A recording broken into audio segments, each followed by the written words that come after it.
lane with Kennen's laning strength, and the final pick of the draft is that Varus for Doublelift. Yeah, and even though we kind of prepped saying it was going to be a Felios or Jinx, I think once the Kennen came in and you're thinking, okay, everyone who does damage is something like the Rel that is slower, could be more of a problem. Pioshik going in mid, Quid under pressure, APA gets paid.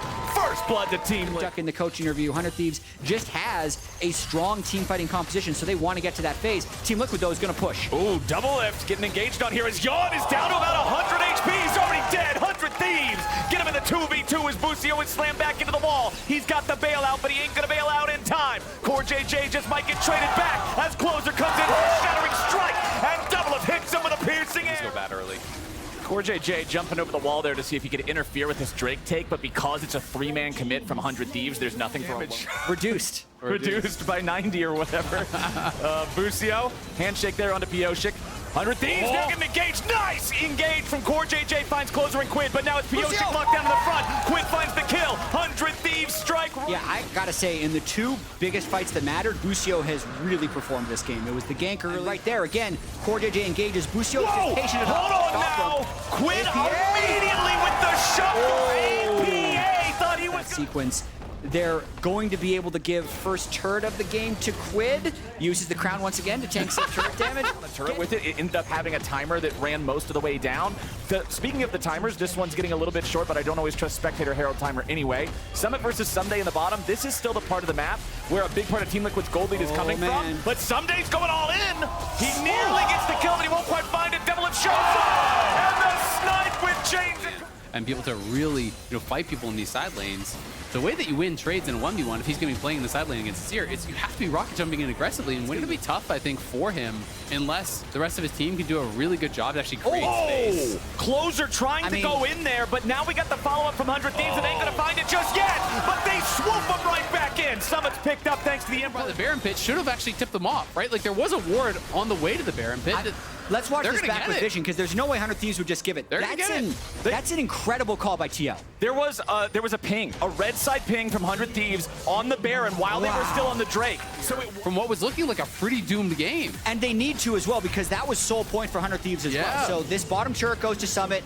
Yawn is in a pretty decent spot. They're going to knock down the tier 1 mid guaranteed. So they got a lot from this. They went right, not having those outer turrets up for 100 Thieves, maybe allowing Core JJ and Summit to have a little bit more real estate to look for. The Dragon, they're just hitting. Burned down by Team Liquid. 100 Thieves ready to make their entrance. We might just get a smite fight. Keeper's verdict. Did not hit Closer, but it is going to go over to Team Liquid anyway. 100 Thieves against an Ezreal, and you're in the pit against a Kennen. I kind of hate this call, but they're going to go for it. They try to use the Keeper's verdict. Pioshik doesn't hit. Summit with a massive engage. They stole it. 1-3, but he ain't going to find the kills just yet. Pioshik has stolen the Baron, and 100 Thieves already lost Busio. They try to retreat. Fairly difficult to actually catch a cleanse Ezreal, to catch a Tristana. So it feels like they don't feel that they can actually start these fights.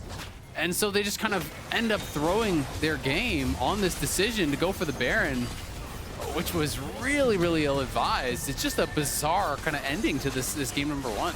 Team Liquid have made better decisions in this game. The Baron sneak, their ability to focus the objectives properly, and it's those choices that have resulted in a 7,500 gold lead. They are busting the base of 100 Thieves right now. That middle lane tier 3 turret still only standing at half HP. Bottom lane inhibitor under pressure now. We've still got the cannon minion blessed up with Baron. Doublelift's going to remove that one now. But APA can just step up. As long as Pioshik guarantees that Quid doesn't go in for some sort of a scoop on him, should be pretty all right.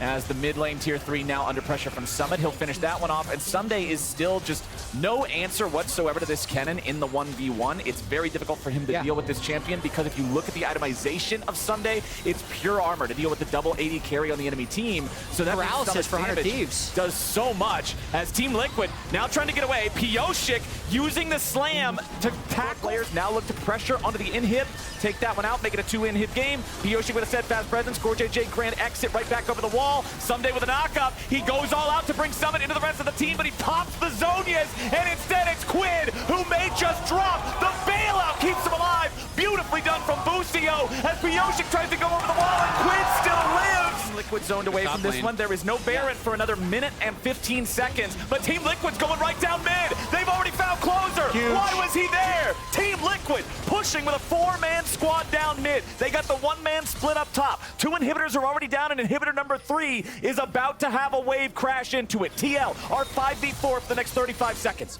Going to be a really difficult defense for 100 Thieves. You could see they wanted to stick around for the Cloud Drake, but Team Liquid just didn't give them the option to do that. 3 and TP, right? So if they left a ward in the base, we know that they didn't, but 100 Thieves doesn't know that. You know, he could just TP and look to end the game. That you can survive against all of these supers with the Baron waves coming in as well. It's going to be incredibly clear these waves pretty effectively. Yeah, 4 supers at once crashing though, so here's Team Liquid stepping up. Oh, APA takes so much damage. Doublelift is also at half HP though, so it's a little bit harder to chase than they'd like. Shattering Strike down to the summit. He is about to get shredded. Closer here with the front line as Boostio's ulti stops Team Liquid from following up. Now they're bringing in the TP to reinforce. Pioshik gets stuck up against the inhibitor wall. He's juggled around by Quinn and taken down. 100 Thieves gonna do for 1, but the inhibitor mid is still gonna drop. Some days too low, the Thieves have to retreat. They've lost a Nexus turret. 100 Thieves 4v3 holding on, but it's double marksman against a respawn inhibitor, and the thing's about to drop. Doublelift charges up a piercing arrow. So the poke also becoming less and less meaningful as Closer is coming in for the flag. Giving it his flash into the crash down Magnet Storm. Core JJ's the focus as Young gets away to the side. Someday coming in as the Keeper's verdict ejects Someday and Closer from the fight. Summit's gonna drop. They turn around. Quinn gets a reset, but only for a second as Doublelift and